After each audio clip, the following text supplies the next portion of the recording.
नमस्कार, नमस्कार। एक्चुअली हम लोग जो चीज़ें अभी समझने का कोशिश कर रहे हैं, पिछले सप्ताह भी हम लोगों ने इस विषय पे चर्चा की थी। वही विषय मैं आज फिर से यहाँ पे ले रहा हूँ और कुछ और भी चीज़ें जो किसान भाइयों ने यहाँ महाराष्ट्र में की है, उसके बारे में आज यहाँ पे चर्चा करने वाला हूँ। जैसा यह जो ब्रह्मांड चलता है और जो भी खेती होती है, पेड़ पौधे होते हैं, जो जंगल में या रास्ते के बगल में जो भी पेड़ या जो भी अन्य तरह के, जैसा हम खरपतवार जैसा वीड कहते हैं, तो प्राकृतिक माध्यम से ये किस तरह से जंगलों में पेड़ पौधे या अलग अलग तरह की फसलें कैसी आती है और प्राकृतिक माध्यम से कैसे आते हैं, उसका विवरण यहाँ पर मैं अभी करना चाहता हूँ। यहाँ पर यह जो स्लाइड है, इस स्लाइड में जैसे अलग अलग जो जीव है, अलग अलग जो चीजें हैं, उन्हें नंबर दिए गए हैं। जैसा यहाँ आप लोग देख सकते हो कि जो 1 नंबर दिया है वह सूरज भगवान को दिया है। 2 नंबर पे जो पेड़ या वनस्पति है या जो पौधा है उसको दिया है। और सूरज भगवान एवं पेड़ पौधों के माध्यम से यह मिट्टी के अंदर जो भी सजीव सृष्टि है, जो प्रकृति है, वो किस तरह से चलती है और किस किस तरह से पौधा खड़ा होता है और हमें फल एवं सब्जियां जो हमारे रोजमर्रा जीवन में हमें लगते हैं, वह हमें मिलता है। तो यहाँ पर जैसा जो भी हम लोग भोजन खेती के माध्यम से हमें मिलता है, वही भोजन शुरुआती दौर में सारे जीवों को, सजीवों को जो मिलता है उसका विवरण यहाँ पे होगा। और जो नंबर जहां पे लिखा है आपको वहां देखना है। जैसा सूरज भगवान का जो सूर्य प्रकाश हमें मिलता है और हवा में जो कार्बन डाइऑक्साइड होता है और जो पानी है, इन तीनों का जब एक विशिष्ट फोटोसिंथेसिस का रिएक्शन होता है तो कोई भी पौधा अपने शरीर में खाना बनाता है। और यह जो वनस्पति है, जो पौधा है, वह जो खाना बनता है, अभी टेक्निकली अगर हम लोग कहा जाए तो उसे एक्सुडेट कहते हैं। और वह जो एक्सुडेट है वह पौधे के माध्यम से जड़ों में उतर जाता है और जड़ों के माध्यम से जो भूमि है, जो मिट्टी है, उस मिट्टी में वह भोजन आता है। पहले वही स्लाइड में दिखाऊंगा और उसके बाद में फिर से इस स्लाइड पे आऊंगा। इस तरह से सूरज भगवान CO2 और पानी के माध्यम से यह भोजन, जैसे यहाँ आप देख रहे हो कि उस पौधे में जो गुलाबी रंग की जो एक चित्र दिखाया गया है, तो यह जो भोजन है, यह भोजन पौधों के जड़ों के माध्यम से मिट्टी में छोड़ा जाता है। और यह जो भोजन है उसे एक्सुडेट कहा जाता है। और विशेषतः इसमें मुख्य रूप से शुगर्स यानी शक्कर शक्कर जैसी चीजें, प्रोटीन्स एवं कार्बोहाइड्रेट। अब यहां पर एक विषय आता है कि शुगर और कार्बोहाइड्रेट दोनों अलग अलग क्यों? तो कार्बोहाइड्रेट का अगर हमें एग्जाम्पल देना है जो हमारे घरों में होता है, वह है गेहूं का आटा, ज्वार का आटा, बाजरे का आटा। और अगर प्रोटीन का हम हमारे घर में एग्जाम्पल देना है तो हम गौ माता का दूध, यह प्रोटीन का बहुत अच्छा सोर्स होता है। तो शक्कर जैसी चीजें, कार्बोहाइड्रेट जैसी चीजें या प्रोटीन जैसी चीजें पौधा अपने जड़ों के माध्यम से मिट्टी में डालते रहता है। और यह डालने के बाद और एक चीज क्या होती है कि मान लो जैसा अभी हम लोग एक फसल यहाँ पे महाराष्ट्र में हम लोग लेते हैं सोयाबीन की। तो सोयाबीन की फसल लेने के बाद जो काड़ी कचरा उसका गिरता है, तो यहां आप देखिए कि 3 नंबर पे जो लिखा है कि जितने भी पौधे हैं, जितने भी फसलें हैं, फसल हार्वेस्ट करने के बाद में जो काड़ी कचरा होता है, उसी काड़ी कचरे के माध्यम से मिट्टी को ऑर्गेनिक मैटर मिलता है। जो 4 नंबर यहाँ जो लिखा है, आप देख पाते हो कि 3 नंबर प्लांट है और 4 नंबर ऑर्गेनिक मैटर है। तो यह जो ऑर्गेनिक मैटर है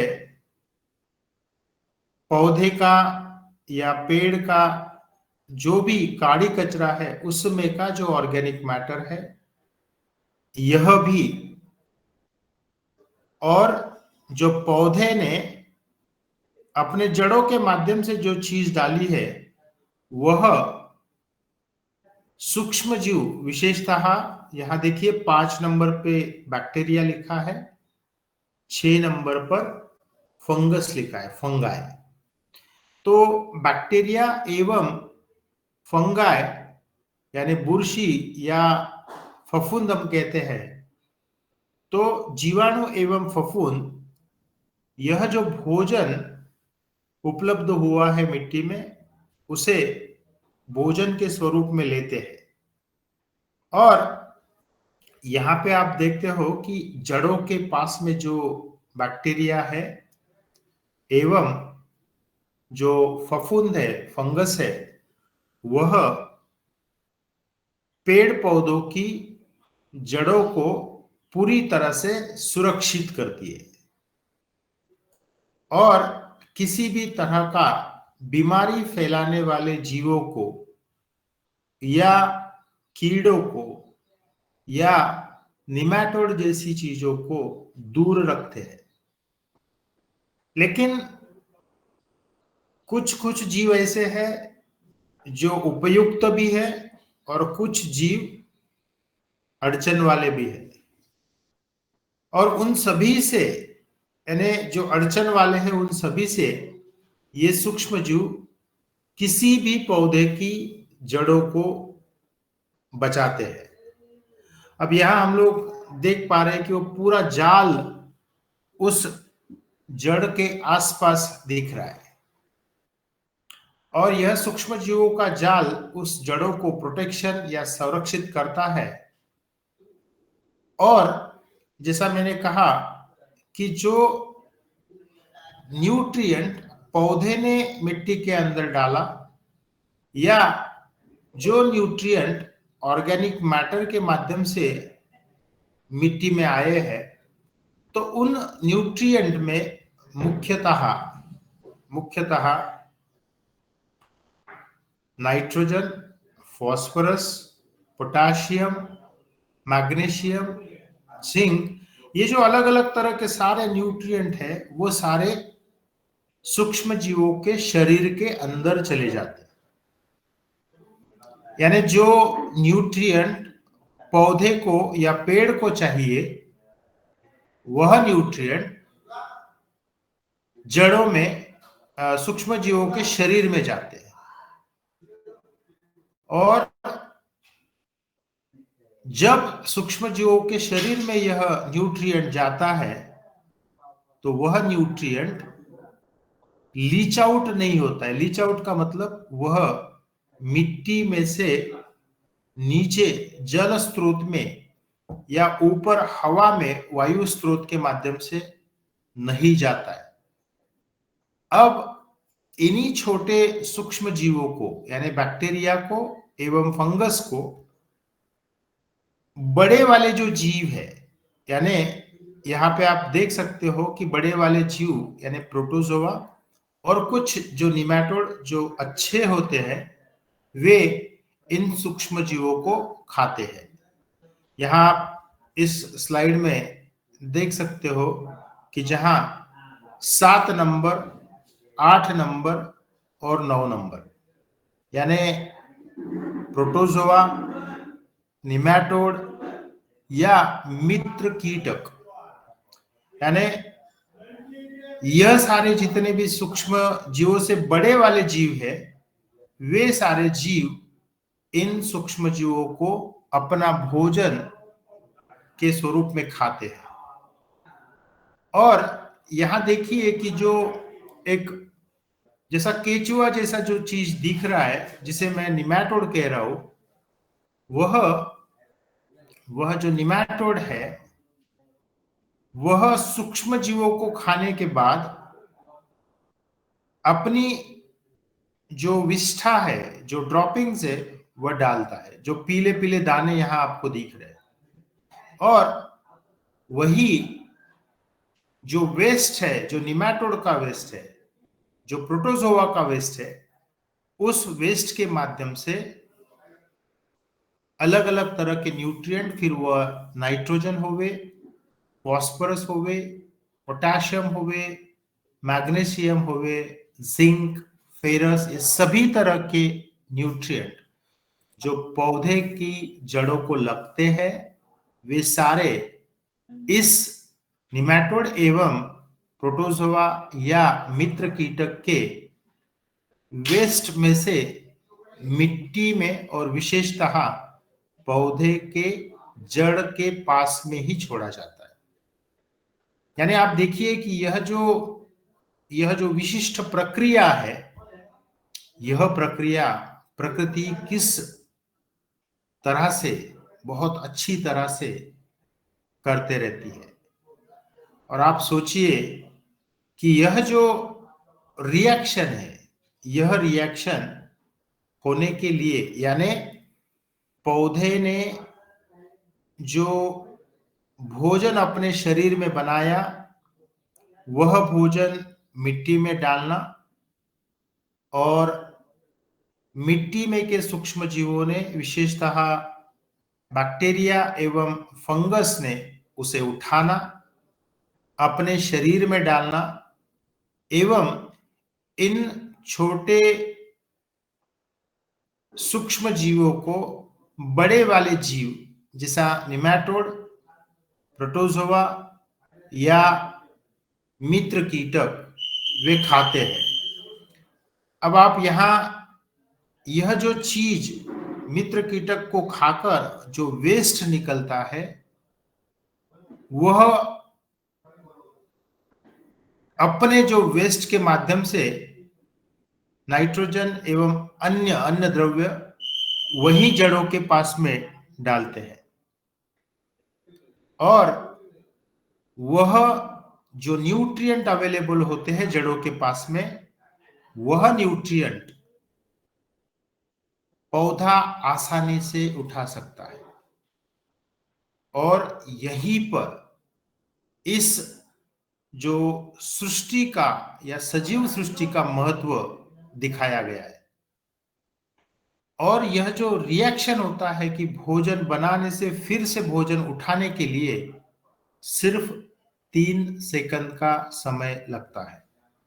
यानी आप सोचिए कि पौधा सूरज भगवान के सूर्य प्रकाश के माध्यम से, कार्बन डाइऑक्साइड के माध्यम से, पानी के माध्यम से भोजन बनाता है, जड़ों में डालता है, वे सूक्ष्म जीव खाते हैं उन्हीं सूक्ष्म जीवों को बड़े जीव खाते हैं और उनके वेस्ट के माध्यम से वह जो न्यूट्रिएंट है, वह न्यूट्रिएंट पौधे की जड़ उठा लेती है और यह सब जो भी रिएक्शन होता है वह सिर्फ 3 सेकंड में होता है।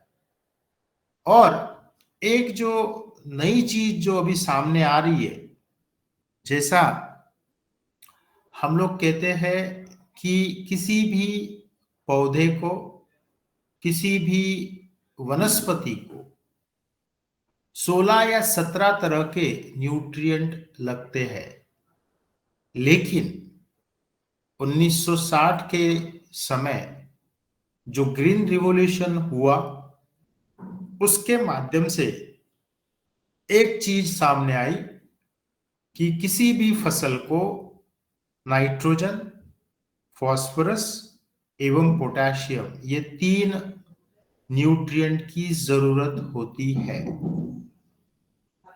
लेकिन उसके 10 साल बाद, मान लो 1960 के बाद 1970 के आसपास, यह कहा गया कि यह 3 न्यूट्रिएंट की जगह 6 न्यूट्रिएंट लगते हैं। फिर 10 साल के बाद उस 6 की जगह 12, उस 12 के 24 हुए, 24 के 30 न्यूट्रिएंट हुए। लेकिन आज कुछ प्लांट फिजियोलॉजिस्ट जो दुनिया भर में जो साइंटिस्ट लोग, वैज्ञानिक लोग जो काम कर रहे, उनका मानना है कि पौधे को 42 तरह के 42 तरह के न्यूट्रिएंट की आवश्यकता होती है।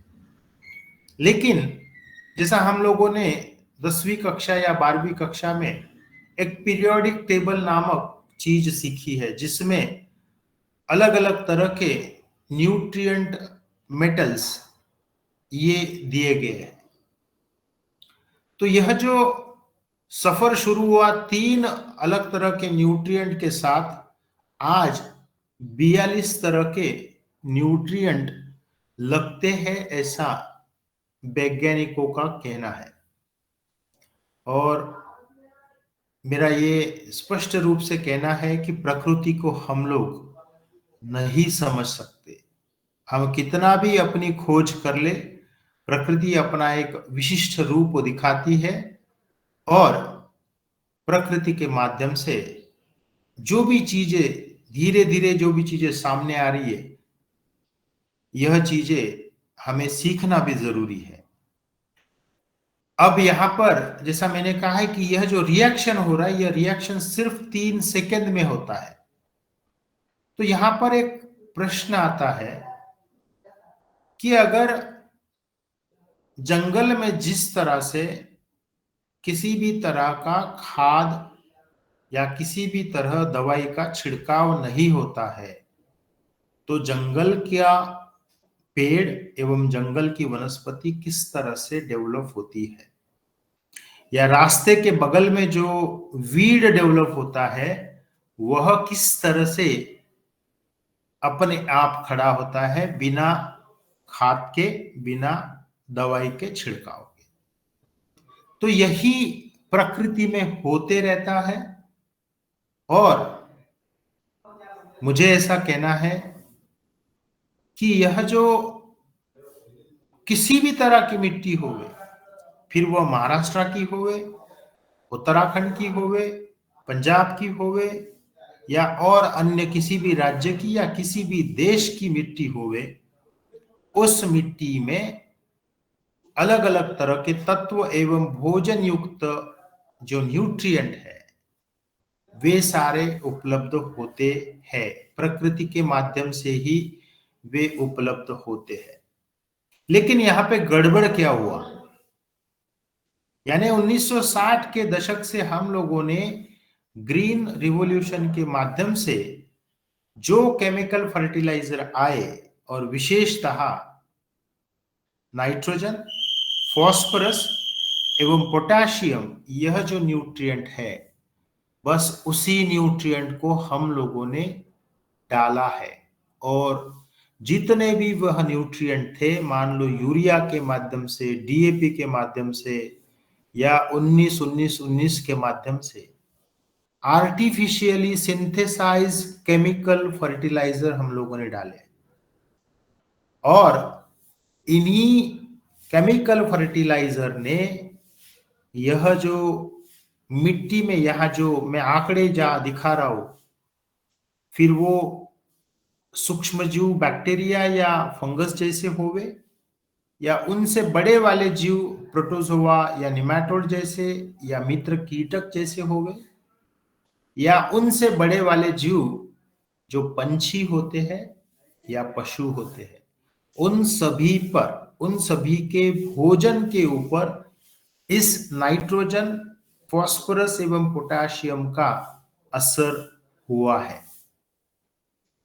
और आज इन सभी चीजों का जो परिणाम है, आज हम लोग देखते हैं कि हमें आज हमारे घरों के आसपास चिड़िया देखने को नहीं मिलती।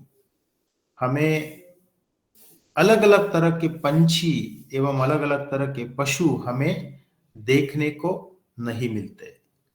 लेकिन इन सभी का, ये जितनी भी सजीव सृष्टि यहां मिट्टी के अंदर है या मिट्टी के बाहर है, फिर वो सूक्ष्म जीव होवे, पंछी होवे या प्राणी होवे, इन किसी का भी दोष नहीं है। यह सब जो भी चीज हुई है, इसमें सबसे बड़ा अगर दोष किसी को दिया जावे तो वह मनुष्य प्राणी को दिया जाना चाहिए, क्योंकि यह सब चीजें जो भी की है वह मनुष्य निर्मित है। और मेरा यह स्पष्ट रूप से मानना है कि जब तक ये सजीव, हर जीव जब तक अपनी अपनी जगह पर नहीं आता है, यह ब्रह्मांड चलना मुश्किल होता है। यानी आप देखिए कि आज की डेट में ये सारे जीवों को तो हम लोगों ने खत्म करने का ठान ही लिया है, लेकिन जो गौ माता है, जो पशुधन है, विशेषतः गौ माता के माध्यम से हमें जो भोजन दूध के रूप में या अलग अलग मिठाइयों के रूप में जो मिलता है, आज गौ माता की संख्या भी हर देहात में, हर गांव में कम हो चुकी है। यानी जहां पर एक देहात में, एक गांव में 100, 150, 200 से ऊपर गौ माताएं पाई जाती थी, उसी गांव में आज गिने चुने 8-10 गौ माताएं देखने को मिलती है। और ऐसे बहुत से एग्जाम्पल है। ये सारे एग्जाम्पल्स का रीजन बहुत बड़े पैमाने पे केमिकल का उपयोग हम लोगों ने शुरू किया है। और विशेष रूप से यह जो केमिकल का उपयोग है, वह उपयोग सिर्फ खेती में ही नहीं, तो हम सभी ने केमिकल का उपयोग हमारे अपने घरों में भी बढ़ाया है। अब अगर हम लोग घर में के जो केमिकल्स है उसकी बात करें, तो आप देखिए आज के 50 साल या 60 साल पहले हम लोग दातुन नमक से या कोयले से करते थे, या नीम की जो डंठल होती है उससे करते थे, या जो हमारे घर में चूल्हे की राख होती थी, उस राख के माध्यम से हम लोग दातुन करते थे। और उसी राख में जो सिलिकॉन उपलब्ध है, उसी सिलिकॉन के माध्यम से हमारे दांत अच्छे रहते थे। लेकिन यहां पर एक चीज देखी जाती है कि उस राख, कोयला या नमक की जगह हम लोगों ने टूथपेस्ट लाए, उसकी जगह पर अन्य चीजें आई है। और विशेष यानी बहुत सी चीजें हैं, जैसा हमारे घर में भोजन के लिए जो तेल लगता था वह तेल भी प्राकृतिक माध्यम से तैयार होता था। लेकिन आज तेल में भी अलग अलग तरह का मिक्सिंग होता है, दूध में भी अलग अलग तरह का मिक्सिंग होता है, और ये सारे जो मिक्सिंग होते हैं ये सारे अलग अलग तरह के केमिकल्स ही है। यानी अपने घर में जितना भी साबन है, सोडा है, या हमारी फर्श को हम लोग आज टाइल्स क्लीनर से स्वच्छ करते हैं। अब आप सोचिए कि जहां हम लोग गोमाता के गोबर से हमारे घर को लेपते थे, उसका छिड़काव होता था, आज उसके जगह टाइल्स क्लीनर आए हैं। जहां हम फूलों के सुगंध से हमारा जीवन शैली बिताते थे, वहां पर परफ्यूम आए हैं, वहां पर रूम फ्रेशनर्स आए हैं। जिस पत्तल में हम लोग खाना खाते थे या केले के पत्तों के ऊपर हम लोग खाना खाते थे, यानी पलस की या पलाश की जो पत्तल है उसकी पत्तल बनाकर हम लोग भोजन लेते थे, उसी पत्तल की जगह प्लास्टिक के या थर्माकोल के डिशेस ने ली है। या हम लोगों ने कुछ चीजें ऐसी भी मिमिक की है कि प्लास्टिक का कोटिंग होता है लेकिन वो समझ में नहीं आता है। हम लोगों ने माइक्रोप्लास्टिक्स के बारे में देखा है कि चाय की पत्ती उस प्लास्टिक माइक्रोप्लास्टिक में डालकर वो डिप डिप का चाय भी हम लोगों ने पिया है। ये सारे जितने भी केमिकल्स है, ये सारे केमिकल्स हमारे घर में से एवं हमारे इंडस्ट्री के माध्यम से हम लोग प्रकृति में छोड़ते हैं, जो नदी में जाता है, और उसी नदी का पानी इस मिट्टी में आता है, और इसी मिट्टी में ये जो सारे सजीव है, ये सारे सजीव कहीं ना कहीं दिक्कत में आते हैं। फिर वो मिट्टी के अंदर वाले जीव होवे या मिट्टी के बाहर वाले होवे, और यह सब मानव निर्मित है। हम लोग सुनते हैं, डायनासोर का नाम हमने सुना है। डायनासोर पहले थे और उन्होंने कहीं ना कहीं गलती की, उस वजह से डायनासोर्स खत्म हो चुके हैं। मनुष्य प्राणी भी अगर इतनी गलतियां करता रहेगा तो इसका भी भुगतान अलग अलग रूपों के माध्यम से हमें भुगतना पड़ेगा। और आज जो अलग अलग तरह की बीमारियों को हम सामने जा रहे, जैसा कैंसर है, किडनी वाले प्रॉब्लम्स है, हार्ट के प्रॉब्लम्स है, ये सारे प्रॉब्लम्स हम लोगों ने जो निर्मित किए हैं वो विशेषतः यह मानव निर्मित ही है। और हमें ऐसा लगता है कि इस ब्रह्मांड में सिर्फ मनुष्य ही एक जीव है और उसका ही राज होना चाहिए। तो जब तक हम अन्य जीवों के बारे में नहीं सोचेंगे, हमें भी अपना भोजन भविष्य में मिलना कठिन हो जाएगा। और यह बात हुई है भोजन की, लेकिन अभी हम सभी लोगों ने अभी 1 महीना से 2 महीना से हम लोग ये सब चीजें देख रहे हैं। इस तरह की परिस्थितियां पंजाब में हमें देखने को मिल रही है, फ्लड हुआ है। और इस तरह की विपत्तियों में भी ये जो सारे जीव, जो मैंने अभी मिट्टी में जो सारे जीव दिखाए, विशेषतः जो सूक्ष्म जीव है, और उसमें भी विशेष करके बैक्टीरिया और फंगस, इनका बहुत बड़ा रोल है। देखिए यहां पर यह रास्ता दिखने को बहुत अच्छा दिख रहा है, हमें लगता है कि यह बहुत तगड़ा रास्ता बना है, लेकिन वह रास्ता भी प्रकृति के सामने खड़ा नहीं रह पाता है अगर प्रकृति अपना रूप दिखावे तो।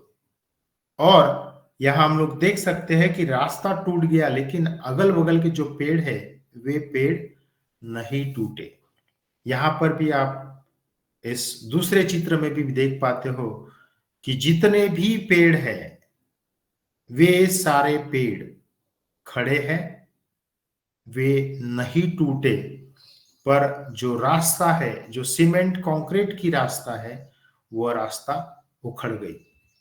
यहां पर भी आप देख पाते हो कि पेड़ पौधों को कुछ भी नहीं हुआ, लेकिन रास्ता कहीं ना कहीं दिक्कत में आया है।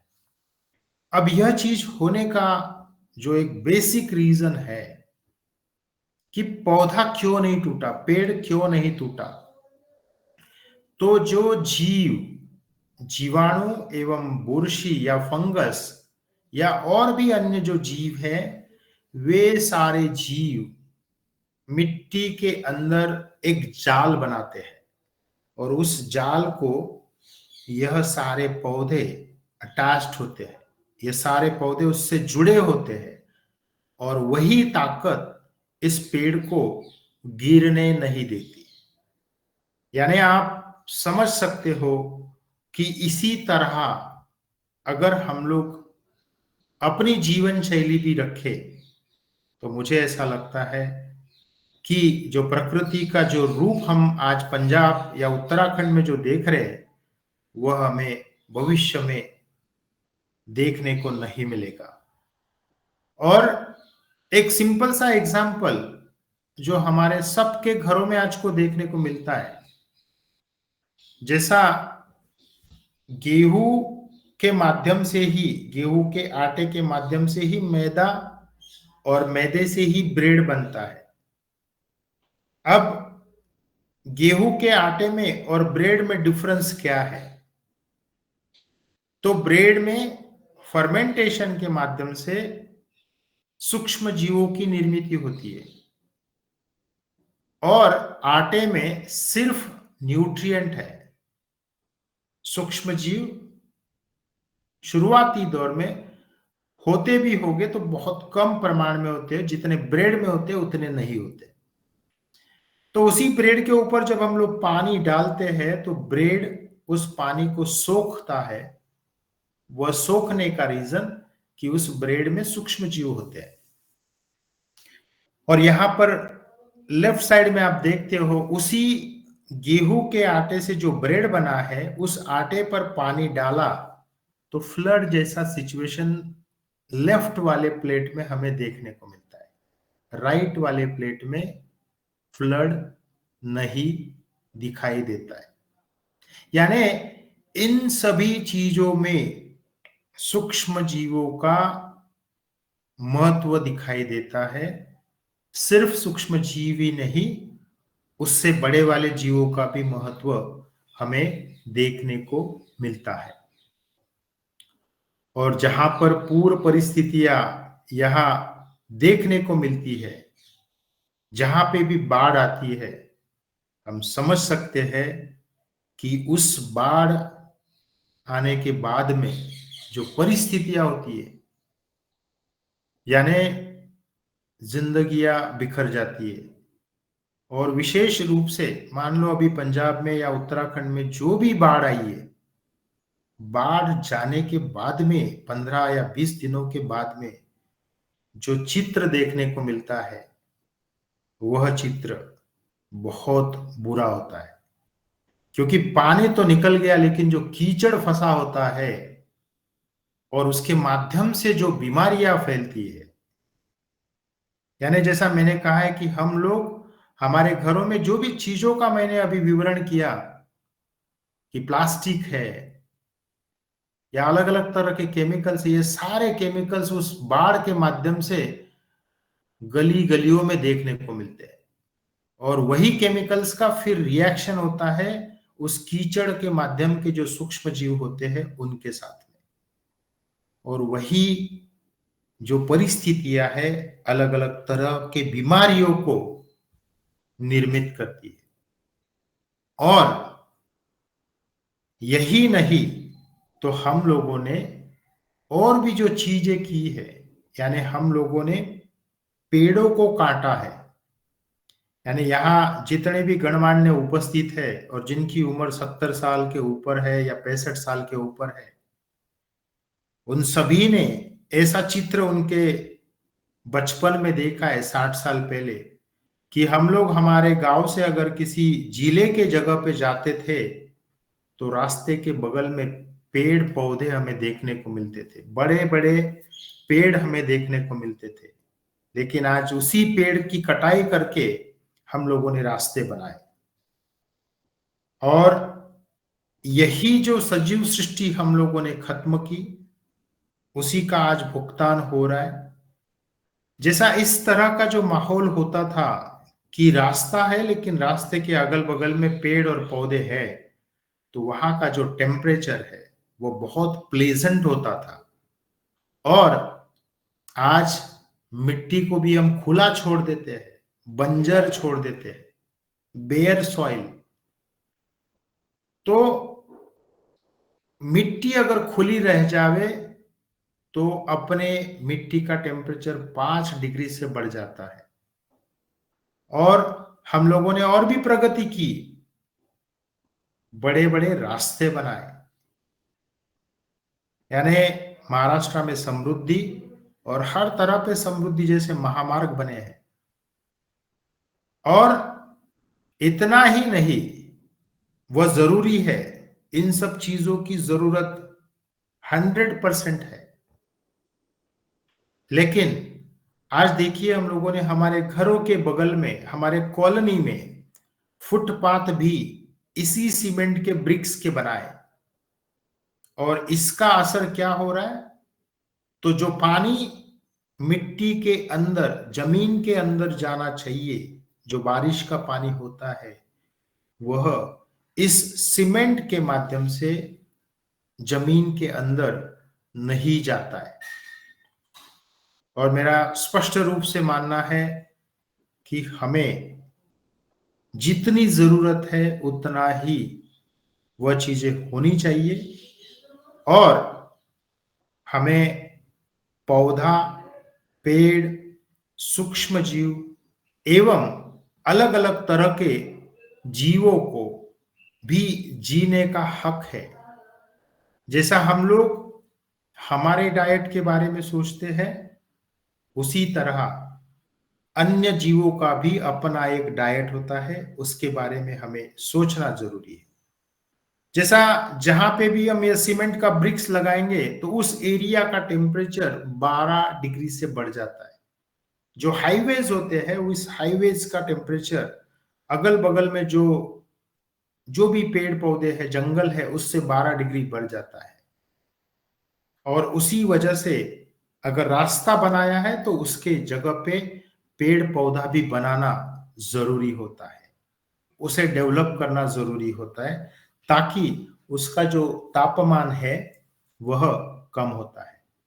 और यही सारी चीजें अलग अलग रिसर्च पब्लिकेशंस में दी गई है। और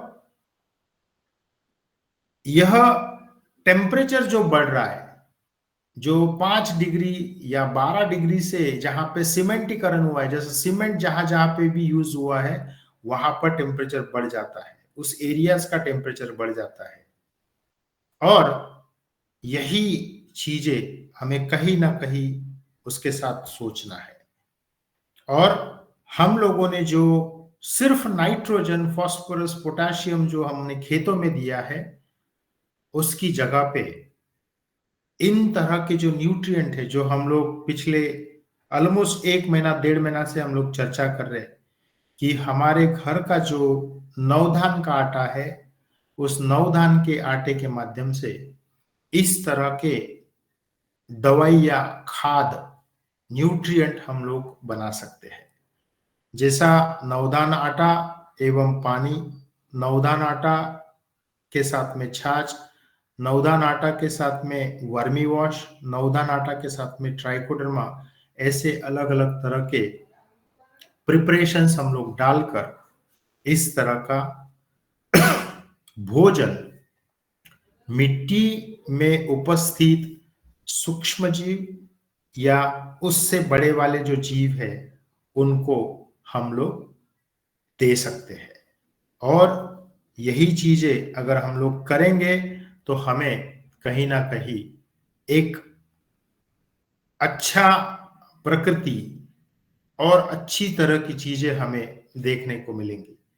लेकिन अगर हम लोगों ने इस भोजन के तरफ अगर ख्याल नहीं दिया, यानी सिर्फ हम हमारे भोजन के बारे में सोचते रहे और अन्य जीवों के भोजन के बारे में हम लोग नहीं सोचे, तो जिस तरह से डायनासोर का खात्मा हुआ, जैसा हम लोग सुनते हैं, हम लोगों ने हमारे पोथी पुराण में हम लोग सुनते हैं कि प्रलय, वह प्रलय अलग अलग रूपों से हम आज ही देख रहे हैं। कैंसर जैसी जो चीज है, किडनी जैसे प्रॉब्लम्स है, और सबसे बड़ी जो दिक्कत कि इन सभी चीजों से मिट्टी तो खराब हुई, उसके बाद पानी खराब हुआ, और मिट्टी और पानी खराब होने की वजह से आज हवा प्रदूषित हुई, और उसका जो प्रलय आज हम लोग देख रहे हैं कि मेंटल डिसऑर्डर्स या विकलांग, यह जो सारी चीजें हैं, यही प्रलय है, यह मेरा मानना है। और उसके बाद में ही जो आज महाराष्ट्र में जो एक मेन प्रॉब्लम है, और अन्य राज्यों में भी यह प्रॉब्लम है कि सुइसाइड, यानी 8वीं 9वीं के कक्षा के बच्चे वे भी सुसाइड करने के एग्जाम्पल्स हम लोगों ने अलग अलग न्यूज के माध्यम से देखे हैं। और यह सारा जो परिणाम है, यह सिर्फ और सिर्फ केमिकल्स का है। और केमिकल्स की अगर व्याख्या हम लोग समझना चाहे, तो केमिकल का मतलब सिर्फ यूरिया या नाइट्रोजन फर्टिलाइजर ही नहीं, तो हमारे घर में जो तेल हम लोग, जो गलत वाला जो तेल है, जिसे हम लोग, जैसा जिसमें अलग तरह की चीजें मिक्स की जाती है, तो प्राकृतिक तेल और केमिकल मिक्स किया हुआ तेल, वह भी एक केमिकल ही होता है। और उसी वजह से आज छोटे बच्चे, आज हम लोग वह सारी न्यूज देख रहे हैं। तो आप सभी से एक विनंती होगी, दरखास्त होगी कि सभी ने प्रकृति को समझना चाहिए, और प्रकृति में जितने भी जीव है, उनका अपना अपना हक है। उन्हें वह हक, और विशेषतः उन्हें उनका सिर्फ अच्छा भोजन भी मिल जावे, तो यह प्रकृति अच्छी तरह से चल सकती है। जियो।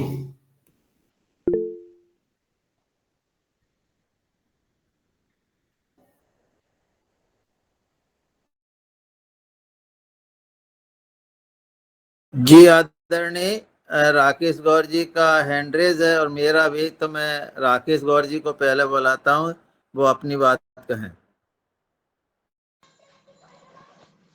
जी, ओम सदन में सभी को नमन। सर, मेरा ये पूछना था कि जो सूक्ष्म जीव काम करते हैं मिट्टी में जाकर के, तो एक अभी मैंने एक वीडियो देखा था, तो वो भी प्राइवेट कोई कंपनी का था जो उनके उत्पाद बना करके बेचते हैं। उन्होंने उसको पूरा विस्तार से समझाया था। बोले जैसे जो खाद डालते हैं केमिकल में, तो खाद पूरे यहाँ डलता हुआ बैक्टीरिया मरते हैं। अब मरने के बाद वो फिर पौधों को उपलब्ध फार्म में जाते हैं, और उसमें रिजल्ट जल्दी आते हैं, दिखते हैं, इसलिए केमिकल से जल्दी बैक्टीरिया मरते हैं, और वो मरने के कारण पौधे को एकदम से उठाते हैं। ये उन्होंने बताया था। और प्राकृतिक तौर पे जो जीवाणु अगर खेत में बनते और मरते हैं, तो वो अपनी प्राकृतिक व्यवस्था चलते रहती है। तो मेरे को ये समझना था सर कि ये वो जो बोल रहे हैं वो सही है, या फिर जैसा आपने बताया कि जो बड़े निमेटोड या बड़े जो सूक्ष्म जीव खाने के बाद में जो अपनी विष्ठा निकालते हैं, वो उसको उपलब्ध फार्म में होता है। मतलब ये भी थोड़ा सा मेरा दोनों चीजों में डिफरेंस समझ आ रही बात, तो ये मैं चाह रहा था कि क्लियर हो जाए। नहीं, देखिए, जैसा कोई भी केमिकल है, तो वो किसी ना किसी जीव को मारना ही है। और केमिकल के जो रूप होते हैं कि जो डायरेक्टली जड़ें उठाती है, लेकिन जैसा मान लो हमने यूरिया के माध्यम से जो नाइट्रोजन दिया है, वो जड़ें उठाएगी, लेकिन लेकिन वह जो नाइट्रोजन है, वह नाइट्रोजन बहुत ज्यादा जब बारिश होती है या हम लोग जब फ्लडिंग करते हैं, तो वही नाइट्रोजन मिट्टी के माध्यम से नीचे चला जाता है, या जब टेम्परेचर बढ़ता है तो वो हवा में आ जाता है। लेकिन यह जो न्यूट्रिएंट सूक्ष्म जीवों के शरीर के अंदर जाता है, वो तो ना तो नीचे जाता है, ना तो पानी में आता है, ना तो हवा में आता है। और यह जो कहना है कि वो सूक्ष्म जीवों को मारकर जो न्यूट्रिएंट है वह गलत है। और मेरा स्पष्ट रूप से कहना है, किसी भी तरह का केमिकल एक विशिष्ट समय तक अच्छा होता है। हमें प्रकृति को डिस्टर्ब नहीं करना चाहिए। अपना अपना भोजन, जैसा आज के 60 साल पहले फिर खेती कैसे हुई? आज प्रॉब्लम क्या है? आज पॉपुलेशन बढ़ चुका है, हमें बड़े पैमाने पे प्रोडक्शन करना जरूरी हो चुका है। अब वह अगर हमें करना है तो उस वजह से केमिकल्स वहां पे आए। 1960 के समय में केमिकल्स आए हैं, लेकिन जहां एक बोरी लगती थी वहां हम लोगों ने 4 बोरी यूज की। और आज ऐसा हुआ है, यानी ठीक है हम लोग आज सोयाबीन, लेकिन अगर आप किसी किसी फल की खेती करने वाले किसानों को अगर आप पूछोगे, विशेषतः अनार वाले या अंगूर वाले, यानी मैं ये चीज क्यों कह रहा हूं, क्योंकि अंगूर में मैं 2009 से 2018 तक मैं अंगूर के खेतों में 50-50 एकड़ के खेत में मैंने काम किया है। मैंने देखा कि 2009 में किसान 25 या 30 छिड़काव में 2009 में अंगूर आ जाता था, लेकिन आज अंगूर बनाने के लिए 100 छिड़काव कोई कोई किसान करते हैं और 70 छिड़काव एवरेज सभी किसान करते हैं। तो जहां 25 छिड़काव में काम होता था वही आज 70 हो चुका है। और कुछ किसान जो चीजें नहीं समझते हैं वो 100 छिड़काव तक पहुंच गए। अब आप मुझे एक बताइए कि अगर मैं केमिकल डालते ही रहूंगा और उसका प्रमाण बढ़ाते ही रहूंगा तो हमारा जो सृष्टि है वो टिकेगा क्या? और एक सिंपल सा एग्जांपल आपको देता हूं कि आज हम लोग हमारे घर का जो तेल है वह भी नहीं पचा पाते। हमारे घर की जो चने की दाल है या तुअर की दाल है, वह दाल भी हम लोग नहीं पचा पाते। तो आप सोचिए कि यह केमिकल्स अगर बहुत बड़े पैमाने पे पौधे के माध्यम से, जैसा पालक है, पालक की पत्ती में अगर केमिकल का बढ़ता होता है, बढ़ जाता है केमिकल का प्रमाण, और वह पालक की पत्ती अगर हम खाए तो आप सोचिए कि हम लोग वो पचा पाएंगे क्या? और उसी के सारे ये परिणाम दिख रहे हैं। यानी आज फर्टिलिटी, यानी बच्चा भी नहीं हो रहा है, फर्टिलिटी सेंटर्स आज डेवलप हुए हैं। तो केमिकल्स का परिणाम हमें आंखों से दिख रहा है। बस यही मैं कह सकता हूँ। जी बहुत अच्छा सर। और अब मैं पवन सर को बुलाता हूँ कमेंट के लिए। पवन सर। जी धन्यवाद। आज की भी जो चर्चा बहुत ही सरल तरीके से डॉक्टर चौहान ने इस चीज के लिए कि हमारे जो भी फ्लो हो रहा है, जो हमारा जो हिस्ट्री का जो फ्लो है, माने कि एक जगह से दूसरी जगह जिस प्रकार से एनर्जी और मैटर जा करके अपना कार्य कर रहा है, निश्चित रूप से वो कार्य को हमें रोकने वाले हम कोई नहीं होते हैं। ये तो मेरे ख्याल से अब सभी को स्पष्ट रूप से समझ में आ रहा है। अब लेकिन अब इसमें अब करना क्या है, कैसे करना है, हम क्या कर सकते हैं, इस चीज पर भी सदस्यों की टिप्पणियां, विचार लेने की आवश्यकता है कि हम इस चीज में कैसे इसमें अपना योगदान कर सकते हैं। योगदान करना इसलिए नहीं कि वो हम पूरे को बदल देंगे, एक ही दिन में परिवर्तन ला देंगे। ये इतना आसान भी नहीं होने वाला है, क्योंकि काफी समय से जो डैमेज हो रहा है वो डैमेज दिन पर दिन बढ़ते चले जा रहा है। और इसका बिल्कुल आपने, संतोष जी ने बिल्कुल सही चीज बताई कि इसका मानसिक संतुलन जो है उस पर प्रभाव पड़ रहा है आदमी के मानसिक संतुलन में, उसके संबंधों में, उसके विचारों में, उसके कार्यों में। तो ये सब संतुलन को वापस लाने का जो कार्य है, किसी एक दिन इस विषय पर भी हम क्या कर सकते हैं, क्या हमें करना चाहिए, अपने से कैसे शुरुआत करें, इस चीज़ पर हमें विचार करना चाहिए, क्योंकि बदलाव तो पूरे व्यवस्था का बदलाव तो करने में बहुत समय लगेगा। तो इसलिए जो हम जितना योगदान कर सकते हैं, उसको योगदान करने का प्रयास करें। और हमने अभी कुछ दिन पहले भी ये चर्चा की थी, डॉक्टर चौहान के लिए मैं बता रहा हूँ कि चर्चा ये हुई थी कि पिछले 4 वर्षों में इस योगाहार के माध्यम से भी जितना कार्बन उत्सर्जन हुआ है, उसकी कितनी मात्रा हुई है और उसको करने के लिए उदाहरण के लिए कितने पेड़ लगाने पड़ेंगे। तो एक तो संख्या आई कि 15 पेड़ लगने चाहिए, लेकिन वो 15 पेड़ 20 साल पुराने होने चाहिए कम से कम। तब जाकर के उसका बायोमास जो है, उतना कार्बन जो हमने पिछले 4 साल में इस योगाहार परिवार इस मीटिंग में 3 घंटे की मीटिंग में, चर्चाओं में हमने अनुमानित रूप से जो उत्सर्जित किया है, तो इतनी लंबी प्लानिंग पे दूरगामी सोच के साथ काम करने की ज़रूरत है। तो ऐसा नहीं कि केवल हमने पेड़ लगा दिए और हमारा काम खत्म हो गया। वो पेड़ का बायोमास आप देखिए कि 1 साल के पेड़ का कितना पत्तियों में कितना मैटर है और 20 साल में वो कितना गुना बढ़ जाएगा। तो कम से कम 100 गुना या 1000 गुना ज़्यादा आपको उतने पेड़ लगाने पड़ेंगे। तो मैं अगर 1000 गुना करता हूँ, तो हमें 15,000 पेड़ लगाने पड़ेंगे केवल इस योगाहार के माध्यम से उत्सर्जित कार्बन को सोखने के लिए आज की तारीख में। तो ऐसा करते हुए हमें देखना पड़ेगा कि ये समस्या बहुत भयावह है और समस्या दिन पर दिन बड़ी होते जा रही है, वो कम नहीं हो रही है किसी भी तरीके से। केवल हम अपने छोटे-छोटे प्रयासों से इसको रोकने का प्रयास कर सकते हैं और सामूहिक रूप से अगर बहुत सारे लोग मिल कर के इस तरफ बढ़ेंगे, तो शायद हम आने वाला जो विनाश है, उसकी उसको शायद कुछ कम कर सकते हैं।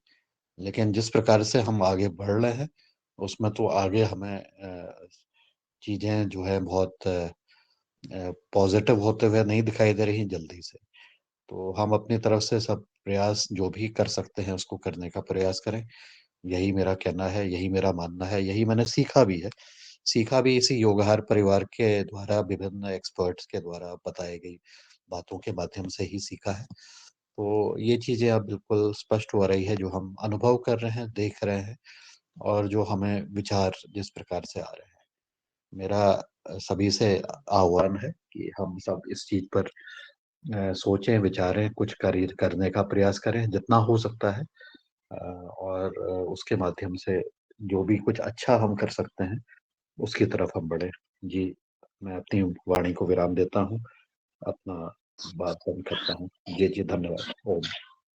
जी सर, बहुत आपकी बड़ी उपयोगी टिप्पणी रहती है सदन के लिए, और बहुत हमेशा आपकी एक बात याद रहती है कि जो टारगेट हो वो एक मिसाइल की तरह हो, और उसको हमेशा हम लोग याद रखते हैं। अब मैं हमारे सीएम राइस जी को बुलाता हूँ कि वो जल्दी से संक्षिप्त में अपनी बातें रखें। सीएम राइस ओम साहब। सर, आपको सादर प्रणाम। सर, मेरा संक्षिप्त है सर से यही कहना है कि आपने कहा था कि हम दीपक जी से कह के आपका कार्य करा देंगे, तो अभी तक हमको कुछ जवाब नहीं मिला सर। यही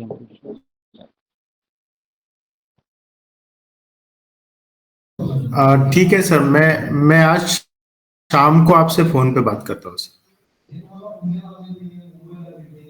बहुत अच्छा सर। अब दादू का अगर क्वेश्चन नहीं हुआ तो दादू अगर हो टाइम, तो मैं दादू को सादर आमंत्रित करता हूँ कि रमेश दादू आप। जी ओम, सदन को नमन। चर्चा बहुत अच्छी चली सर। और हम लोगों ने जो पिछले शनिवार जो आपकी चर्चा हुई थी, शाम को उसी चर्चा पर हम लोगों ने आपस में पुनः एक मीटिंग की, और गूगल मीट पे सारे लोग जुड़े, वसुंधरा में जो लोग हैं वो जुड़ करके उसी विषय पर हम लोगों ने फिर से चर्चा की। और हम उसमें क्या कर सकते हैं, हमारा निवेदन ये था कि किसान यदि कोई प्रश्न कर सकते हैं, रखेंगे, तो वो हम अगले शनिवार उस पर पूछेंगे। तो इस तरह से हम लोगों ने एक नया किया है कि आज भी हम वसुंधरा पर ये मीटिंग करेंगे कि सर ने जो अभी बताया है उसको हम कैसे कर सकते हैं और उसमें हम क्या सुधार कर सकते हैं, इस पर हम लोग चर्चा कर रहे हैं। और सर अब आगे जो आपकी प्लानिंग है जिस पर कि उस पर भी कुछ बातें होती कि जो हम व्हाट्सएप ग्रुप बना रहे हैं उस पर कैसा क्या होगा, तो थोड़ा सा उस पर भी यदि आप विचार करते जी हो।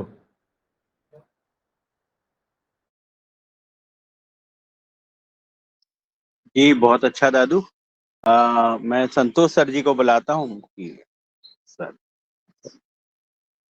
मेरा यही कहना है कि जो चाहते हैं किसानों का एक ग्रुप बने ताकि उनके माध्यम से हमें डेटा मिलना चाहिए और जिन्हें खेती रिलेटेड प्रयोग नहीं करना है वो इस जोगार के ग्रुप में ही रहे। जैसा मैं जो कह रहा था कि राज्य से अगर शुरुआत में 1 या 2 किसान में मिल जावे तो हम वहां पर ट्रायल कर पाएंगे। तो उन जितने भी इंटरेस्ट आपकी आवाज कट रही है ले सर। सके, आवाज मान लो रहा है सर, थोड़ा सा आवाज नहीं आ रही है सर। हाँ एक्चुअली मैं एरंडा में हूँ और थोड़ा रेंज ठीक है सर। ऐसे समय भी हो गया है हमारा और जो बातें राकेश जी ने दोबारा राकेश गौर जी ने दोबारा हैंडरेज किया था शरद भैया। तो राकेश भैया हमें अगर दोबारा उनका हैंडरेज है तो राकेश भैया। सर मैंने हाँ, मेरा सर से थोड़ा सा प्रश्न ये था कि एक ट्राइकोडर्मा का डब्बे मैंने 16 बनाए थे जिसमें एक डब्बे में कुछ अलग बना हुआ है, कलर भी उसका अलग है। तो मैंने डॉक्टर साहब से पूछा भी था तो वो उस पर जवाब मुझे को ग्रुप में मिल नहीं पाया, व्हाट्सअप किया भी था। तो उसमें या तो कंडमनेशन हुआ सर या फिर कुछ अलग कुछ क्रिया हुई, तो वो थोड़ा सा उसको बता दे तो उसको समझने की कोशिश करते कहाँ गड़बड़ी हुई उसमें, या कुछ नया बना क्या वो वो कुछ वेस्ट डिकम्पोजर करके यूज कर लीजिए। गोमाता के गोबर में उसको डालकर यूज, उसे छिड़काव या कुछ करना नहीं है जी। उसको गोबर में डाल दीजिएगा और उसको गोबर में डाल के वेस्ट कर दो। उसको डायरेक्टली डालना नहीं है क्योंकि वो फंगस हो सकता है कि हानिकारक भी हो। सर का ऐसा निर्देश है जी। जी जी। और किसी की कोई बात हो तो हमें। आदरणीय किशोर जी का हैंडरेज था, उनको भी बुला लो। आदरणीय किशोर जी आप हमें। जी जय गौ माता जय गोपाल ओम। तो मैं जो बात सुन रहा था कि ये जो अभी पर्यावरण के लेके और ये सारी जो मिलावट केमिकल की जो बातें हो रही थी, तो अब इसका हमें कोई उपाय ढूंढना, तो इस पे मैं 2-4 लाइन अपनी प्रस्तुत करना चाहूंगा। तो ये कि सबसे पहले कैसे करें। अब ये जिस तरह का हमारा माहौल, समाज, सिस्टम, बाजार जो बन चुका है, अब इससे हम बचेंगे कैसे। अपने परिवार को या मैं अपनी तंदुरुस्ती को कैसे सुरक्षित करूं। अब मेरे अकेले से बोले, मैं बोलना मतलब मेरा परिवार आ रहा है, तो मेरे परिवार को मैं कैसे करूं।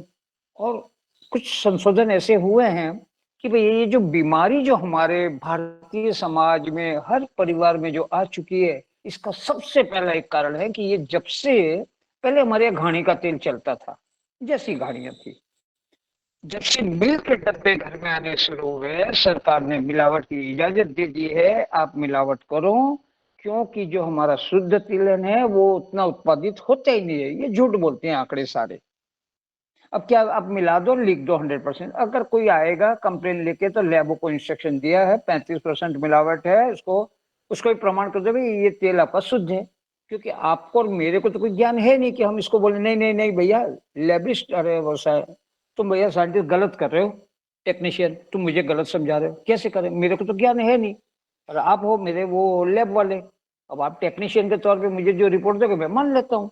अगर आपने बोला ये गलत है तो मैं जाके मिल वाले पे केस करूंगा, लेकिन आपने सही दे दिया तो मैं खुश होकर चला गया घर। हमें इस तरह से बेवकूफ बनाया जाता है। सिस्टम व्यवस्था ऐसी है। ISI में भी ऐसा चलता है। ये अंदर की बातें मैंने कहीं किसी सूत्र के द्वारा पाई थी, बहुत पुरानी बात है। अभी अपडेट नहीं दे रहा हूँ आप लोगों को ये। तो सबसे पहले हम अपने घर के तेल को शुद्ध करें। वो क्या क्या माध्यम, क्या क्या तरीके हैं वो हमें खोजने पड़ेंगे। मिल के तेल बंद कर दें तो तंदुरुस्ती हमारी सुधरेगी। अच्छा, अब हम सब्जी लाएंगे, ये लाएंगे, तो इसको जो इसमें जहरीली दवा तो छिड़कनी ही पड़ती है, हर किसान छिड़क रहा है। क्या जो मात्रा उसे 2 गुने 3 गुने जो जैसा करे। मेजर हम तो बहुलता को पकड़ेंगे तो बहुल में कहाँ इतना ज्ञान। वो बेचारा सोचता है थोड़ा वजन बढ़ जाए, बेचाऊं, कमा लूं, 2 पैसे बचा लूं। छोटे किसानों की यही परिस्थिति है मूलतः। बड़े को कोई ज्यादा खास पड़ी नहीं, वो इन सब में इतना सजग नहीं है, उसको अपने पैसे की गर्मी होती है। जो समाज, जैसे अभी वो भाई साहब ने बोला कि 60 साल पहले, तो भैया भारत में आज हमें ऑर्गेनिक और ये सब बोला, तो 60-65 साल पहले तो हम ऑर्गेनिक ही थे, पूरा भारत ऑर्गेनिक था। जब ये फर्टिलाइजर फैक्ट्रियां आई नहीं थी खेती के लिए हमारे को किशोर अन्न जी, का। किशोर जी, हाँ, समय बढ़ रहा आज है। का विषय कुछ अलग था। आप जो बोल रहे हैं वो बात अलग है, और आज का जो विषय था तो वो अलग अच्छा, था। चलिए संतोष चलिए, सर ना के ना, ऊपर ठीक है जो ठीक है उन्होंने ठीक है वक्तव्य दिया जी, उसके ऊपर आदरणीय। ही चर्चा होना था जी। हाँ, धन्यवाद, थोड़ा ठीक है। किशोर आपने जी जो विषय के ऊपर, मतलब जो विषय रहता है ना, उस पे आप वो किया करें। अच्छा, दूसरी थोड़ी सी बात आपकी लाइन विषय से आगे बढ़ जाती है। बढ़ जाता। ना ना ना, मैं स्वीकारता हूँ, आपने सही बोला, लेकिन वो उदाहरण देने के लिए फिर मुझे दूसरी जगह निकलना पड़ा, अपना रास्ता छूट जाता है। मैं स्वीकार लेता हूँ इस बात को, कोई मुझे इसमें तकलीफ नहीं है। तो एक तो तेल हम सुधार लें, और जो हम सब्जियां ला रहे हैं जिसपे जहर छीटा जाता है, इसको हम गौ माता का गौमूत्र घर में रखें, हमेशा हमारी गृहिणी रखे। जो सब्जी बाजार से लेके आए उसको आधे घंटे उसमें डुबा दें, और फिर उसको धो लें, क्योंकि वो थोड़ी सी विषय बड़ा अटपटा मैंने बोल दिया। फिर उसको बनाए तो शरीर के अंदर जहर लगा हुआ तो आ ही रही है, मेरे घर में भी आ रही है। तो अब उससे बचूं कैसे, ये हर कोई कैसे बचेगा। गौमूत्र रखे आधा लीटर के हिसाब से, उसमें जितनी सब्जी पकानी है उतनी डुबा दें, सुबह वाली भी और शाम वाली भी, दोनों अलग अलग टाइम पे करके वो कर लें। तो वो जहर, ये गौमूत्र में वो शक्ति है, वो जहर को खींच ले गया। इससे किशोर हम जी सुरक्षित हो मगे। बस जी, बस मेरी बात पूरी हो गई। 2 ही चीज बोलनी थी, तेल पे, और जो हमारी सब्जियों में जो जहर आ रहा है, जो हमारे डायरेक्ट हमारे शरीर में जा रहा है। आदरणीय शरद भैया, जी कल आदरणीय शरद भैया, कल आदरणीय किशोर जी को ही कल जो है मुख्य वक्ता रखिए, ताकि इनके विषय हो जाएंगे। हाँ, कल कल एक बार किशोर जी को पूरा सुन ही लिया जाए। कल हाँ, कल आपको ठीक है मुख्य ना? अतिथि बनाएंगे किशोर जी, आप, है ना? ठीक है, जरूर आप मैं अपना आप विषय संपन्न कर लीजिए, क्योंकि 8 बजे के बाद चूंकि समय नहीं रहता है, इसलिए अधूरी बात रह जाती है जी। आज यादव और जी, रंजना बहन से सदन को कल मैं इनको मुख्य अतिथि बना दो, इनको, किशोर जी को जी। कल इन्हीं को चलेगा। बनाते हैं, किशोर जी को। जी जी, बहुत अच्छा। किशोर जी कल तैयार रहिएगा आप। ठीक है जरूर आदरणीय, मेरे पास जितना मैंने ज्ञान अर्जन किया उतना ही दे पाऊंगा, जी जी जी, नहीं उससे है ना। ज्यादा देने की कोशिश करिएगा। कुछ अब माँ पड़ोस से सरस्वती, सुनिए, कुछ माँ कुछ पड़ोस सरस्वती से जो भी ले कुछ लेना। बुलवाए, माँ सरस्वती पड़ोस जो बुलवाएगी बोल दूंगा। चलिए, बहुत अच्छा। और सदन की आज कार्रवाई बहुत अच्छी हुई है। मैं बता दूं, अगर आपको जेबी की तरफ कोई चीज को परिचय करना है तो मेरा एक छोटा